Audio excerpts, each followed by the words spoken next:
GETTYRafael Nadal had his forearms strapped during his Diego Schwartzman clashNadal had a trainer come onto court to strap both wrists and forearms after one game of the second set against French Open quarterfinal opponent Diego Schwartzman.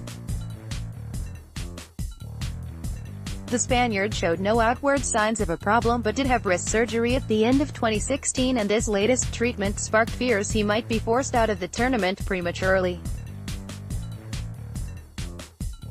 However, Corretja, one of the few men with intimate knowledge of the Nadal camp, claimed on Eurosport's commentary that the strapping was to absorb sweat that was dripping into his palms. But tennis broadcaster Catherine Whitaker has dismissed the excuse, claiming that it would be foolish of the world number one to release any information suggesting he is carrying an injury. "There is certainly an air of mystery," said Whitaker on the tennis podcast. "I don't doubt Corretja's insider knowledge, but would they tell anyone, even Alex, if there were an injury to Nadal's wrists? Those problems that were plaguing him previously were plaguing him once again. The fact is that Nadal's locker room aura at the moment is buying him several games per match, his dominance on clay." GETTYRafael Nadal's extra strapping was supposedly to absorb extra sweat. His record on clay recently is such that he is walking out onto the court terrifying opponents, unless you're 5 feet 7 inches Diego Schwartzman.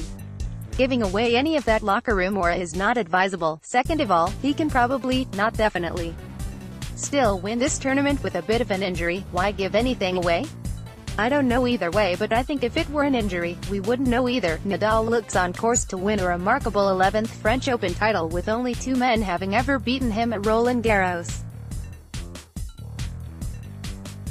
And one of those, Robin Soderling, who dumped the King of Clay out in 2009, agrees with Whitaker that Nadal's very presence on court is winning him matches. "Sometimes I see many players, even good players.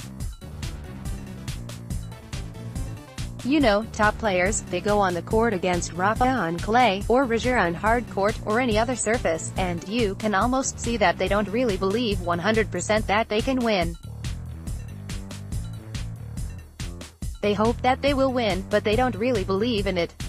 Soderling said, "So many times the top players, they win half of the match almost before the match started because their opponent don't really believe in it, so I think it's really important that you show everyone that you are on the court to win."